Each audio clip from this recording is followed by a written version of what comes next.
Hello everybody and welcome to this session where we're going to be looking at zonal prostate anatomy. I want to start off by using this diagram to highlight the different structures that surround the prostate and show you the different zones of the prostate, and then we're going to look at an MRI scan and identify these structures in the different zones. So if you have a look at this diagram, you can see the prostate in blue and red here is nestled amongst multiple different structures. And we can think of the prostate as being bound by these different structures, superiorly, inferiorly, laterally, and anterior and posteriorly. Superiorly, it's the bladder that sits on the superior surface of the prostate. And if we remove the bladder, we'll see that superior surface. They abut one another, the bladder and the prostate. Anteriorly, the anterior border of the prostate sits behind the pubic symphysis, and the space between those two structures is what's known as the retropubic space. And we have ligaments here known as the puboprostatic ligaments connecting the prostate and the symphysis pubis anteriorly.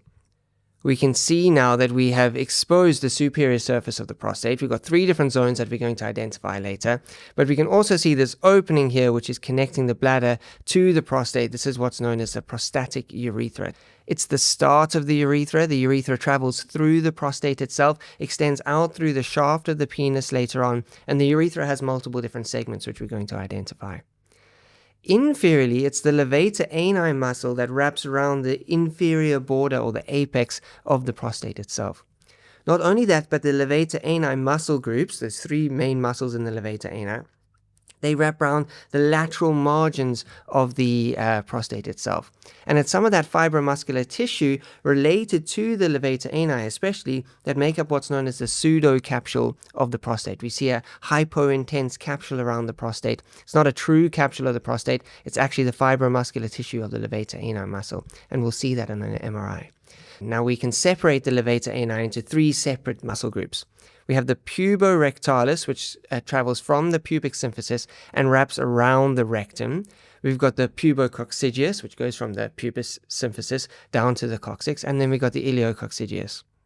If we remove the pubococcygeus and the iliococcygeus, we're left with a puborectalis muscle here. You can see that wraps underneath the apex of the prostate gland itself, and it makes this anterior kink in the rectum here because it wraps around the rectum. I'm going to show you what that looks like on an MRI. So let's remove those structures. Now we've got to deal with what lies posterior to the prostate. We've seen superior, anterior, lateral, and inferior. We can see posterior to the prostate is the rectum. And you can see why now. A digital rectal exam, you'll be able to feel that posterior surface of the prostate itself. And on that posterior surface of the prostate, we've got a vertical median groove that one would be able to feel if the index finger was inserted into the rectum here. It's also the route for a transrectal ultrasound of the prostate. We place the ultrasound probe here. It's in close contact with the prostate itself. Now, between the rectum and the prostate itself, we've got a fascial layer known as a rectovesical fascia. It's also known as the non-Villiers fascia. That's the eponymous name. Okay, so we can remove the rectum now away from the prostate. We've isolated the prostate now. Hopefully you can visualize those structures that surround the prostate. Now let's go about naming some of these structures here. We've seen the prostatic urethra, the proximal portion of the prostatic urethra. As it exits the prostate, the urethra is known as the membranous urethra. It's passing through the urogenital diaphragm. Remember, we had those levator ani muscles as well. And this is where the external urethral sphincter is as well. This is the narrowest part of the urethra itself. Later on, it becomes the bulbar and penile urethra, those segments of the urethra. So we've got prostatic, membranous, bulbar, and penile urethra segments. Okay, so now let's identify some of these structures that are entering the superior aspect of the prostate itself. The first structure we're going to look at is what's known as the seminal vesicle. This tortuous tube, this muscular lined tube here, that's filled with seminal fluid. It produces and stores seminal fluid that ultimately contributes to the ejaculate. It contains about 85% of the volume of the seminal fluid. The remaining 15% comes from the prostate gland itself. The seminal vesicle itself is joined by a separate duct known as the ductus deferens. It's a muscular lined duct. It connects the epididymis to the ejaculatory duct, which we're going to look at now. You may have heard of the vas deferens before. It's not a vessel, so we shouldn't be calling that's a misnomer. We shouldn't be saying vas deferens. It should be ductus deferens. It uses peristalsis to move the spermatozoa from the epididymis to the ejaculatory duct, which is labeled here. So seminal fluid and the spermatozoa unite here into the ejaculatory duct, and that's going to enter the central zone of the prostate, and we'll look at that in more detail later. Now let's quickly talk about the arterial blood supply to the prostate gland and venous drainage away from the prostate gland, as well as innervation of the gland itself. We're not going to draw these vessels in, but we're going to talk about them. When we think about arterial blood supply to the prostate gland, that arterial blood is coming from the anterior division of the internal iliac artery. And the most common route is the branch known as the inferior vesical artery that gives off a prostatic branch. That's most commonly the main blood supply to the prostate gland itself. There are other branches of the anterior division that can supply arterial blood, like the middle rectal artery and the internal pudendal artery. In terms of venous drainage, we have the prostatic venous plexus that's draining venous blood away from the prostate. That enters the inferior vesical vein and ultimately enters the internal iliac vein. Innervation to the prostate comes from the inferior hypogastric plexus.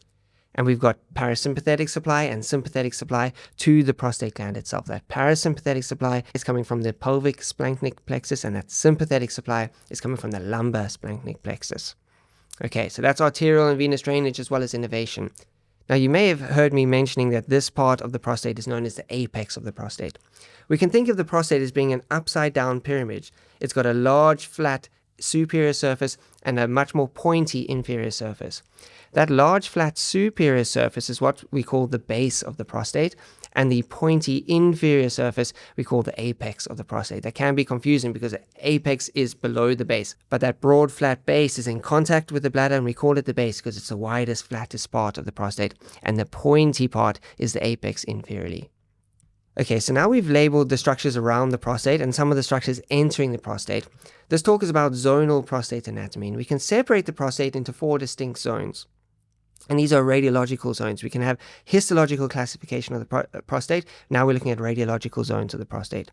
So if I made this prostate see-through here, we can see the 4 different zones in red, green, pink, and blue. So if we were to color in this prostate now, and what we want to do is slice the prostate in axial section. So if we were to take a knife and slice through the prostate like this, and then we were to take the top section or that superior section of the prostate off, we'd be able to see the zones better. The prostatic urethra, you can see, is running through the prostate, ultimately going to exit as a membranous urethra. And you can see how the ejaculatory ducts are passing through this zone, I said the central zone of the prostate. So let's go about labeling these zones. You can see the 4 zones here. The most anterior zone is what's known as the fibromuscular zone. It's the only zone that's non-glandular in the prostate. The posterior 3 zones are the glandular zones of the prostate. It's good to separate these because they're functionally different.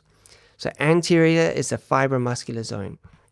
Behind that, this green zone here is what's known as the transition zone. You can see it's oval shaped. It's the smallest of the 3 glandular zones, and it's predominantly where the prostatic urethra is going to run through the prostate itself. Behind that, or posterior to that, is the central zone, highlighted in pink here, which contains the ejaculatory ducts, both the left and right ducts. And then the largest zone, known as the peripheral zone, that you can see cupping the other zones, running around the inferior, lateral, and posterior aspects of the prostate itself. So I'm going to move this across to the side, and we're going to look at each one of these zones in isolation, and we're going to look at what they look like on an MRI. So the peripheral zone, I've said it's the largest zone. On a T2 weighted MRI, it's hyper intense relative to the other zones. It's generally kind of a similar intensity to the surrounding fat. It makes up about 70% of the volume of the prostate. Generally, we want the prostate to be about 30 mils in a young adult in volume, 30 mils in volume in a young adult. Any larger than that, and then we start thinking about causes of an enlarged prostate. So you can see how it cups the central and transition zones, and it's deficient anteriorly. You see that it's predominantly, the bulk of it is posterior and lateral. At the apex of the prostate, it surrounds the distal prostatic urethra, and we'll see that distal prostatic urethra as a low signal tubular structure at the apex of the prostate itself. Again, posteriorly is a vertical median groove that you'll be able to feel during digital rectal examination. Predominantly, it's the peripheral zone in which prostatic tumors occur. About 70% of prostatic tumors occur in the peripheral zone. Let's have a look at what that looks like on an MRI. We're going to start here with this axial T2 weighted MRI. You can see anteriorly, here's the pubic symphysis. We can see the rectus abdominis muscles anteriorly here. And we can see as we scroll superiorly the bladder coming into view. Now remember I said the bladder lies superior to the prostate itself. If we have a look at the sagittal MRI, notice how this bladder is lying quite anterior. It's leaning forward in this patient. So when we scroll through the axials, it's going to look like the bladder is perhaps more anterior than it is superior. But notice how the bladder's inferior border here is sitting on top of the prostate. Let's go back to that axial T2. I want to scroll up into the bladder. Behind the bladder, you can see the seminal vesicles here, and behind that, we can see the rectum. As we scroll inferiorly, we should see the seminal vesicles heading towards the prostate itself. Now we can see the prostate gland come into view. Behind the prostate gland is the rectum here, and we can see that fascia lying between the prostate and the rectum. And as we scroll down, notice this hyper-intense relative to this central gland, hyper-intense on T2 weighted imaging. This is the peripheral zone of the prostate gland, the largest zone of the prostate gland. Notice how it's deficient anteriorly. The bulk of it lies posterior and lateral. You can see the pseudocapsule surrounding the prostate gland itself as well. That's that fibrous tissue that's associated with the levator ani muscles. Let's have a look at that puborectalis muscle that wraps around the prostate and around the rectum. You can see the puborectalis and then the pubococcygeus muscle here of the levator ani. Let's have a look at another example on a different scan here. Now we've got a 3 Tesla MRI, so we've got a lot of detail here. Again, we're in axial T2 weighted image. You can see quite clearly the peripheral zone here. And as we head down inferiorly, you can see this hypo-intense tubular structure. This is the distal portion of the prostatic urethra. Again, the pseudocapsule can be seen here. We can see the vertical median groove on the posterior surface of the prostate. The rectum is collapsed down here, different from our other case where the rectum was filled with feces. Okay, so let's move on now and look at the next zone. We're going to look at what's known as the central zone. Now, the central zone contains the ejaculatory ducts, as we've seen, and those ejaculatory ducts enter into the prostatic urethra. It combines to form one common pathway. Between those ejaculatory ducts, you can get what's known as a utricle, which is a blind-ending pouch extending from the urethra posteriorly, a very small pouch. You can sometimes have a cyst forming there, which is a remnant of the Müllerian ducts that have fused off. The central zone takes up about 25% of the total volume of the prostate. So it's smaller than the peripheral zone, but it's going to be larger than the transition zone. It's hypo-intense relative to the peripheral zone, as we've seen in those MRI images, and we're going to see that again now. And superiorly, it makes up much of the base of the prostate. So much of the central gland is actually abutting the bladder superiorly. Where those ejaculatory ducts enter into the prostate, that marks the start of the central zone. And we can see these central zones are kind of like cones, ice cream cones, from going from a wide base into a smaller apex as well, almost mimicking the shape of the prostate gland itself. So let's have a look at what that looks like on an MRI. We can look at this 3 Tesla MRI that we were looking at earlier. Notice how essentially we've got this hypo-intense zone relative to the peripheral zone. And sometimes it can be quite difficult to separate visually the central zone from the transition zone. And many radiologists will call this the central gland. They'll unite the central zone and the transition zone into one, calling it the central gland. If we have a look at the coronal of this image here, we can see superiorly the bladder. Let's try and find where the urethra extends out of that inferior aspect of the bladder. We know that that urethra is going to travel in the transition zone of the prostate. You can see the slightly hyper-intense transition zone relative to the central zone that's surrounding it here.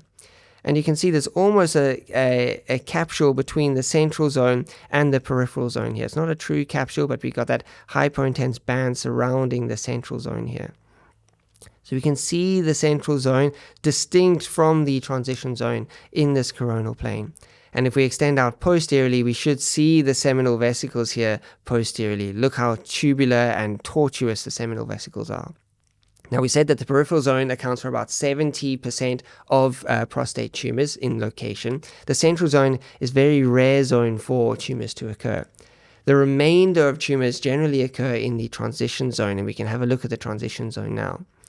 The transition zone is the smallest zone of the prostate. It takes up about 5 to 10% of the total volume of the prostate. And as we said, it's got the proximal and middle portions of the prostatic urethra running through the transition zone. Now, despite it only taking up about 5 to 10% of the total volume of the prostate, it accounts for, in location, about 20% of prostatic tumors. The transition zone is the predominant zone for benign prostatic hyperplasia. And actually, generally, as people age, the transition zone hypertrophies and the central zone atrophies. So their volume relationship will change with age. Let's have a look at the transition zone on an MRI.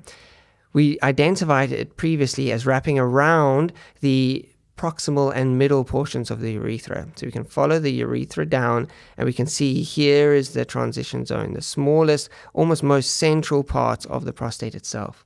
Now, it must be said, it's not always as easy to separate the transition zone from the central zone.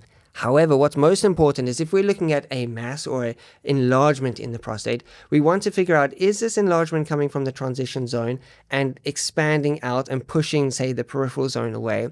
Or is it infiltrating into the peripheral zone? Or does it originate in the peripheral zone and extending into the transition and central zones itself? Is that mass also extending towards the seminal vesicles or the neurovascular bundle that's running inferior and lateral to the prostate gland? Let's have a look at this case here.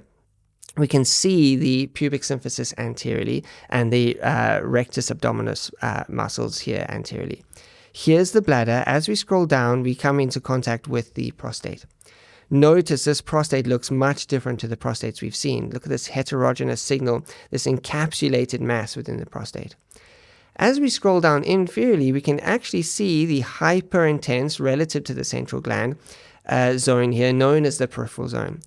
Notice how well this mass is demarcated away from the peripheral zone. This mass is originating in the transition zone here. This is a classic case of benign prostatic hyperplasia. You get this heterogeneous signal but well encapsulated mass that's not infiltrating into surrounding structures. To see how benign prostatic hyperplasia is originating from the transition zone here, and it's not really affecting the peripheral zone at all. So that's the transition zone. It's important to know these three zones because we have a scoring system known as the PI-RADS system, which is the prostate imaging reporting and data system. Now we look at the peripheral zone and the transition zone on our scans, and we're looking at T2 weighted imaging, DWI imaging, as well as enhancement of the prostate. And we can use specific features that we see in the transition zone and in the peripheral zone on those different sequences to try and grade whether a mass is likely to be a significant prostate cancer or whether this is something that's benign. We're not going to go through this PI-RADS system. That's perhaps a talk for another time. But I want to show you this flow diagram that can help us assess the peripheral zone and the transition zone on DWI imaging and T2 weighted imaging, and how these masses enhance with contrast administration. So you can read some of these features here if you want to and go further into the PI-RADS system. But notice how it's incredibly important to know where the transition zone is and know where the peripheral zone is in order to be able to assess masses within the prostate. So that, in a nutshell, is zonal prostate anatomy. Hopefully you can see how we separate the different zones of the prostate, and you've got a better appreciation for the surrounding structures that make up the lateral, inferior, superior, anterior, and posterior borders of the prostate itself. That's all for today. I'll see you all in another anatomy session. Goodbye, everybody.